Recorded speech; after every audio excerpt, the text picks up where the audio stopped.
Nikhil, didn't look like this is how we would emerge victorious, but we have many congratulations. Wasn't an easy one. Well, that's correct, Suesha. I would say that this was a close shave. Uh, USA, not a permanent member of the ICC, an associate nation. Yes, we all remember what they did last time around in the T20 World Cup qualifying for the Super 8s, and they had surprised everyone. But that was a tournament that partly took place in their home conditions, on their home grounds. They were quite familiar with those conditions, and many took it as a one-off.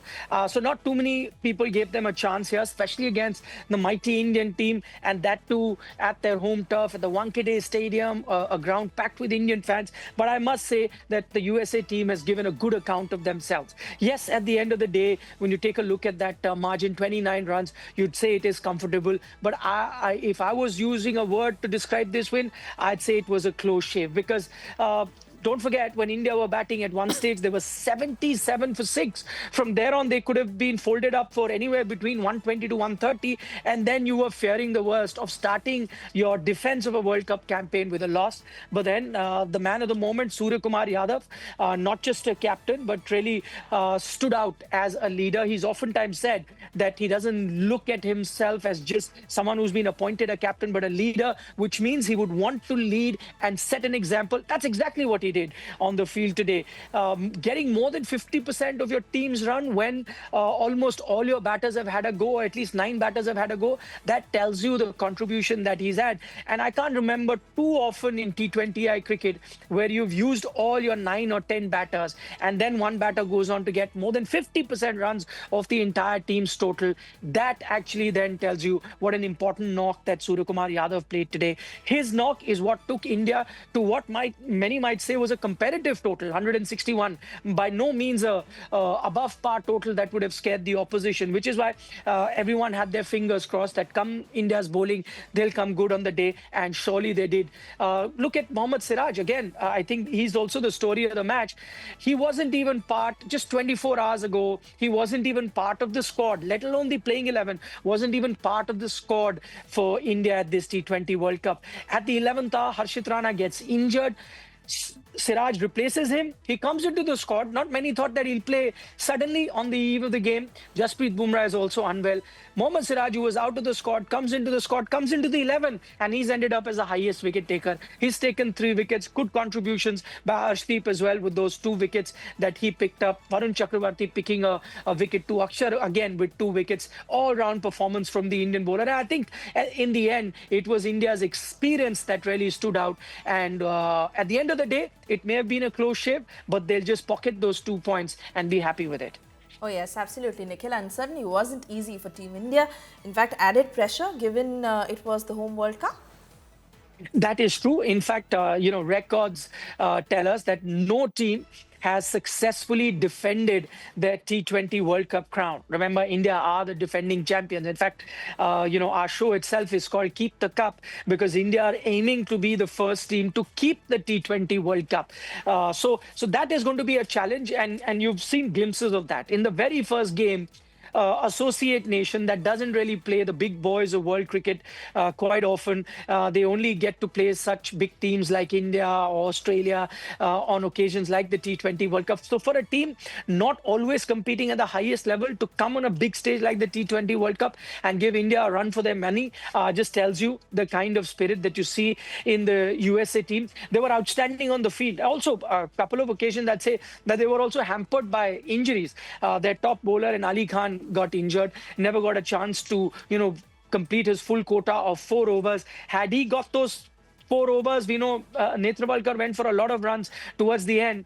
Maybe Netravalkar wouldn't have got those overs and Ali Khan would have bowled. Maybe the total wouldn't have been 165, much less. So could have been a close encounter. In fact, Suesha, it's day 1 of the T20 World Cup. Many thought that it'll be a slow start because we had 3 games. All 3 games featured 1 strong contender and 1 minnows. But all those 3 games, especially the the tournament opener that featured Pakistan Netherlands was a nail biter. Pakistan winning right at the death, and then also a very good encounter between USA and India. So overall, if you take a look at the tournament, it's been a very good start. You've gotten three competitive games. West Indies Scotland was also heading towards a very close finish before West Indies really turned the tide by picking up 4 wickets in 1 over. But overall, three good games, three minnows versus three big powerhouse of international cricket, but they've all given a good account of themselves. So for India, I think they will have to take lessons from here, Sesha. It's by no means a perfect game. It is also a reality check because remember, we started the tournament by saying that it's India, the top-notch team, and then everyone else. And we'll see, really, is there a team that can compete with India? And guess what? It's not even a top team that you played against. So even a minnows in that sense, USA showed you that, yes, you can compete. It's a T20 format. Pressure is on India. India is playing at home. And the shorter format always brings some sort of uncertainties. So it's a good reality check, I would say, for India, and this might help them course correct a little bit going ahead into the tournament. Oh, yes, but it has been a victory at that, and certainly must talk more about Sky, the knock, the captaincy, and the strategy. Well, I mean, see, firstly, I think India wasn't a great toss to lose because at the Wankhede we know batting second is very good, and so India's start in this game wasn't ideal. Firstly, you lose the toss and then you're forced to bat first, and we all know chasing here gets better. Also, bowling in the second innings is tough, so that wasn't ideal. But I don't think many people made much of it because you know that you're playing USA.